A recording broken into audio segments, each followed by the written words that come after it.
লিবিয়ানের এক যুবক হজে যাবে, ফ্লাইট রেডি হয়ে গেছে। এই যুবকের কাগজপত্রের ভিতরে কিছু একটু সমস্যা আছে, ঠিক করা হচ্ছে। পাইলটকে ডাক দেওয়া হলো, পাইলট একটুখানি অপেক্ষা করো, এই যুবকের কাগজপত্রে একটু ভেজাল আছে, সমাধান করে একে সহ নিয়ে যাও। কয় না, একটা যুবকের জন্য এতগুলো হাজি নিয়ে কোনো দেরি করা হবে না। এবার যখন পাইলট বিমান উড়িয়ে দিল, কিছু দূর যাওয়ার পরে বিমান আর চলে না, দেখা যাচ্ছে সমস্যা। যারা নাকি মোটরসাইকেল চালান দেখবেন, তেল যদি শেষের দিক হয় মোটরসাইকেল সিগন্যাল দেয়, যার মনে হয় বেশি দূর যাবে না, দ্রুত তেল নেওয়ার ব্যবস্থা করেন। তো যারা বিমান চালায়, কম্পিউটার আছে, সব যন্ত্র তাদের নজরে আছে, কোনো সমস্যা হলে তারা বুঝতে পারে। কারণ এটা চলে আকাশ পথে, এই আকাশ পথে চলার ক্ষেত্রে তাদের সতর্কতা বেশি, কারণ পৌলেই শেষ, একটা বাঁচবে না। এবার যখন নাকি আকাশ পথে উড়াল দিল, লিবিয়ানের এই যুবককে না নিয়ে যখন আকাশ পথে বিমান উড়াল দিল, এবার আইনজীবী লোকেরা, সরকারি প্রশাসনের লোকেরা বলতেছে, ভাই টেনশন করবেন না, এই বছর যদি আপনি যাইতে না পারেন সামনে বছর যাইয়েন।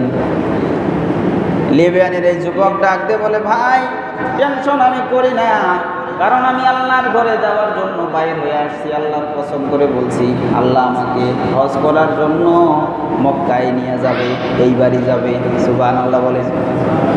এবার যখন আকাশ পথে উড়াল দিল, কিছু দূর যাওয়ার পরে পাইলট দেখতেছে না কোনো একটা সমস্যা হচ্ছে, এই বিমান নিয়ে মক্কা পর্যন্ত যাওয়া সম্ভব না, কোনো একটা সমস্যা হয়েছে। আবার খবর আসলো ওই বিমান আবার ল্যান্ড করতেছে। আসার পরে আবার যেই সমস্যাগুলো ছিল সমাধান করলো। বাস্তব ঘটনা, এই যে এইবার হজের ঘটনা সমাধান করার পরে এখনো যুবকের কাগজপত্র রেডি হয়নি। এবার যখন ঠিকঠাক করে আবার পাইলট যখন সেই বিমান নিয়ে উড়াল দিল, আবার কিছু দূর যাওয়ার পরে আরো সমস্যা। কিরে, একবার সমস্যা সমাধান করা হলো, আবার সমস্যা। পাইলটের আর বুঝতে বাকি নেই। এবার আবার ওই প্লেন আবার যখন অবতরণ করলো, এবার পাইলট নিজে বলতেছে, আমি এইবার ওই যুবককে নেওয়া ছাড়া পাইলটে আমি আর ড্রাইভারি করবো না, পাইলটগিরি করবো না। সুবহানাল্লাহ বলে। যুবক ভাইরা, তাহলে আল্লাহর প্রেম যার ভিতরে আছে, যার নিয়ত আছে, তার নিয়ত পাক্কা যে আমি এইবার হজে যাব, আল্লাহ আমাকে নিয়ে যাবে। যার যেরকম নিয়ত আল্লাহর প্রতি, যার যেরকম তাকওয়া, যার যেরকম বিশ্বাস আল্লাহ তাআলা তার কাছে তেমন, আল্লাহ তাআলা তার সাথে সেরকম ব্যবহার করেন। সুবহানাল্লাহ বলেন। একটা জঙ্গলের ভিতরে একটা কূপ আছে, একজন আল্লাহর ওলি পাশে বসে আছে, পানি পিপাসা লেগেছে, পানি খাবে, পানি কোথায় পাবে লক্ষ্য করে দেখতেছে, ওইখানে একটা কূপ দেখা যায় এবং জঙ্গলের কিছু হরিণ ওই কূপের ভিতরে পানি পান করতেছে। এবার নাকি যখন দেখতেছে অসংখ্য হরিণ সেখানে পানি পান করে চলে যাচ্ছে, আল্লাহর ওলি চিন্তা করলো, কূপের ভিতরে গেলে তো আমিও পানি পাবো।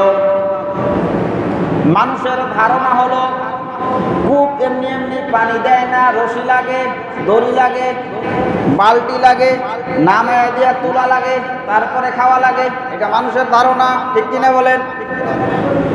কিন্তু একটা হরিণের মাথায় বালতিও নাই, দড়িও। যারা হজ করার মতো সামর্থ্যবান আছি, আমরা হজের নিয়ত করব, টাকা পয়সা হাতের ময়লা দিয়ে যাব ছেলে সন্তানের জন্য, বিবি বাচ্চার জন্য, তারা আরাম করে আয়েশ করে চলবে, ঠিক আছে, চলবে। তো আমরা আমার মনের যে আশা, মনের যে বাসনা, সেই সুদূর কাবায় যাওয়ার মতো সেই আশা, সেই বাসনা আশায় থেকে যাবে, বাসনায় থেকে যাবে। এই জন্য আসেন হজ করার নিয়ত করি। অর্থ থাক আর না থাক, টাকা থাক আর না থাক, যাদের আছে তারা তো অবশ্যই নিয়ত আরো পাকাভুক্ত করব।